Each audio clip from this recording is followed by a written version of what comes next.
Hello everyone, welcome back to my channel. আমাদের আজকের ভিডিওটি গোবেকলি টেপে সম্পর্কে। ভিডিওটি শুরু করার আগে অবশ্যই আমার চ্যানেলটি সাবস্ক্রাইব করে বেল নোটিফিকেশনটি অন করে নিন এরকম আরও ইন্টারেস্টিং ভিডিওর জন্য। তাহলে শুরু করছি আমাদের আজকের ভিডিও গোবেকলি টেপ। গোবেকলি টেপে দক্ষিণ পূর্ব তুরস্কের একটি প্রাক মৃৎশিল্পের স্থান। গোবেকলি টেপে তার বৃহৎ বৃত্তাকার কাঠামো এবং বিশাল টি আকৃতির পাথরের স্তম্ভের জন্য বিখ্যাত। গোবেকলি টেপে বিশ্বের প্রাচীনতম মন্দির হিসেবে প্রসিদ্ধ।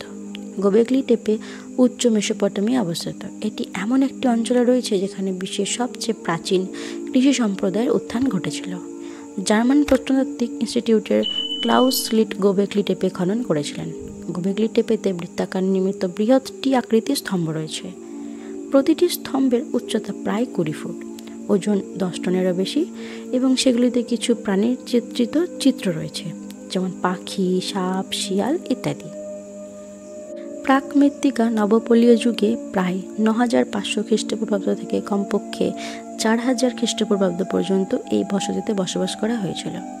দক্ষিণ পশ্চিম এশীয় নব্যপ্রস্তর যুগের সূচনালয়ে এই স্থানটি প্রথম ব্যবহৃত হয়েছিল, যা বিশ্বের সর্বত্র প্রাচীনতম স্থায়ী মানব বসতির আবির্ভাবকে চিহ্নিত করে। গোবেকলি টেপে একটি পাথুরে পাহাড়ের চূড়ায় নির্মিত একটি স্মৃতিস্তম্ভ। মেগালিথিক কাঠামোর জন্য নির্দিষ্ট উদ্দেশ্য নির্ধারণ করা হয়নি। এগুলি জনপ্রিয়ভাবে বিশ্বের প্রথম মন্দির হিসেবে বর্ণনা করা হয়েছে। এগুলি সম্ভবত ছাদযুক্ত ছিল, ঢালু পাহাড়ের ডালে প্লাবিত হয়ে ধসে পড়েছিল। পরবর্তীতে মেরামত ও পুনর্নির্মাণ করা হয়েছিল। 1963 সালের প্রত্নতাত্ত্বিক জরিপে এই স্থানটি প্রথম চিহ্নিত করা হয়েছিল। জার্মান প্রত্নতাত্ত্বিক ক্লাউস স্লিট 1994 সালে এর তাৎপর্য স্বীকার করেন এবং পরের বছর সেখানে খনন কাজ শুরু হয়েছিল।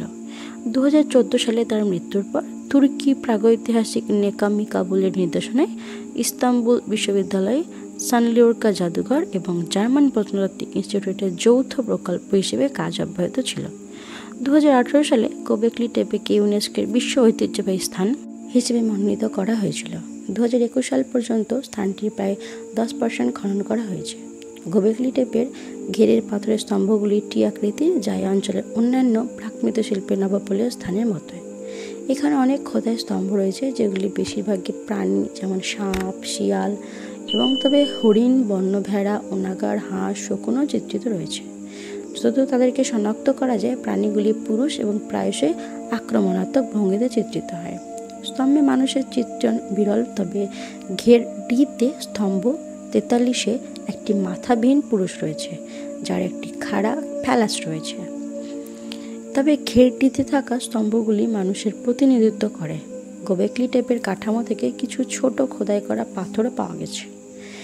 একটি কাঠামোতে প্রাথমিক পিএনবির একটি টোটেম পোল ছিল। এটি 192 সেন্টিমিটার লম্বা ও 30 সেন্টিমিটার ব্যাস বিশিষ্ট। এটিতে 3টি মূর্তি চিত্রিত করা হয়েছে। একটি শিকারী, যার মাথা মানুষের, বাহু অনুপস্থিত; আরেকটি মূর্তিতে মানুষের বাহু সহ একটি মাথা অনুপস্থিত, সম্ভবত পুরুষ। তৃতীয় মূর্তিটি মাথা অক্ষত ছিল। উভয় পাশে সাপ খোদাই করা আছে। এই প্রাচীনতম স্তরের মাঝে টেরাজো বা পোড়া চুন দিয়ে তৈরি।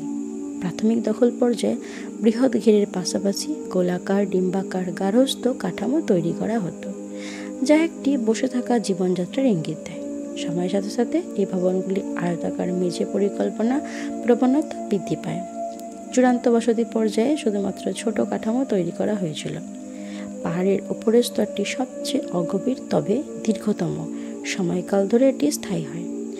ক্ষয়ের ফলে সৃষ্টি আলগা পলি এবং আনুষ্ঠানিক কেন্দ্র হিসেবে কাজ বন্ধ হওয়ার পর থেকে কৃষিকাজের জন্য পাহাড়ের কার্যত নিরবিচ্ছিন্ন ব্যবহারের ফলে গঠিত হয়।